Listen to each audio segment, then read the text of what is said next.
प्रणाम। मैं जदुवंशी। दुनिया प्रकृति से खिलवाड़ कर रही है। सूखा और लू साथ सहेगी संसार की 1/3 आबादी। गर्मी सूखे कारण फसलें बर्बाद हो सकती है और पेयजल की कमी भी होगी।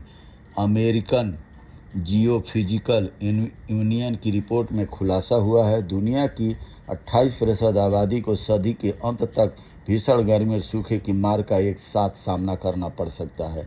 दुनिया भर के करीब 2.6 अरब लोग इसकी चपेट में आ सकते हैं। यह स्थिति 20वीं सदी की तुलना में 5 गुना अधिक बार देखने को मिलेगी। इससे जंगलों में आग लगने का खतरा बढ़ेगा।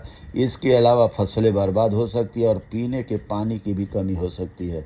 यह जानकारी अमेरिकन जियोफिजिकल यूनियन की रिपोर्ट में सामने आया है। रिपोर्ट में यह खबर है कि रिपोर्ट के अनुसार लू और सूखा जब एक साथ आते हैं तो उनका विनाशकारी प्रभाव होता है।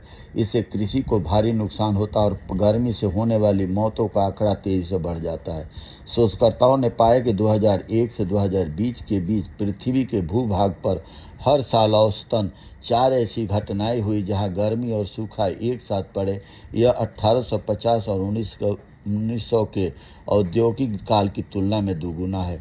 शोधकर्ताओं डी काई ने कहा कि गर्मी सूखा एक दूसरे को और घातक बना देते हैं। इससे पानी की किल्लत और खाद्य कीमतों में अस्थिरता आती है, जो मजदूरों के लिए जानलेवा है। भीषण गर्मी और सूखे का सर्वाधिक असर उन गरीब देशों पर पड़ेगा जिनका वैश्विक कार्बन उत्सर्जन में कम योगदान रहता है। पानी की किल्लत के साथ खाद्य पदार्थों की कीमतों में अस्थिरता आएगी। गर्मी से होने वाली मौतें बढ़ेगी। भीषण गर्मी और सूखे का सर्वाधिक असर गरीब देशों पर पड़ेगा जहां एसी या बेहतर सुविधाएं भी नहीं हैं। यहां तो देश अमीरी और गरीबी के बीच खाई बढ़ती चली जा रही है। अमीर अमीर होता जा रहा है, गरीब गरीब हो जाता रहा है और शोषण के नया दौर उपनिवेशवाद ज़्यादा से ज़्यादा बढ़ता चला जा रहा है।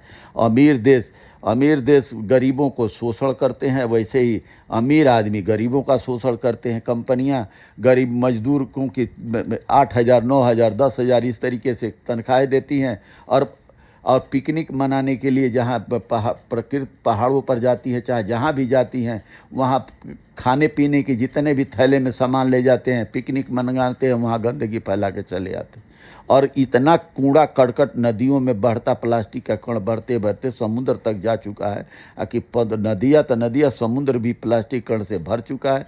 अब प्रदूषण की इतनी मार हो गई है कि जीना दुश्वार हो गया है जीव जंतुओं का। पानी जीव में जो रहते हैं उसको भी माने कि ऑक्सीजन नहीं मिलती है और उनकी स्थिति बहुत खराब होती है। अभी हाल यमुना का किनारा नई दिल्ली के ITO घाट के पास भी जो भी पूजा पाठ के लिए नदी में स्नान के लिए आते हैं, प्लास्टिक की कण, प्लास्टिक की इतनी थैलियाँ पूजा सामग्री डाल जाते हैं कि नदी का पाठ बिल्कुल गंदा हो जाता है। और सरकार इस पर ध्यान नहीं देती और सरकार कंपनियों के NGO के थ्रू नदियों की सफाई अभियान तो चला रही है और करोड़ों रुपये जाता है, खर्च होता है और ये सारा पैसा सरकार बंद और बांट कर रही है और सफाई के नाम पर कुछ भी नहीं हो पा रहा है।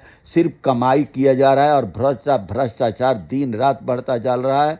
अमीर अमीर होता जा रहा है, गरीब गरीब होता चला जा रहा है और प्रकृति के साथ खिलवाड़ हो रहा है। अब पौधे हर साल एक पेड़ माँ के सामने नाम लगाया जा रहा है, मगर उन पेड़ों की देख रेख के लिए एक भी मजदूर माली नहीं रखा जाता कि उसकी ज़िंदगी 5-10 साल सेवा करे कि वो पेड़ बन जाए। वो इस साल लगता है, अगले साल सूख जाता है और ऐसे पैसे का बंदरबांट सरकार कर रही है, प्रकृति के साथ खिलवाड़ कर रही है। बहुत बहुत धन्यवाद। नमस्कार, प्रणाम।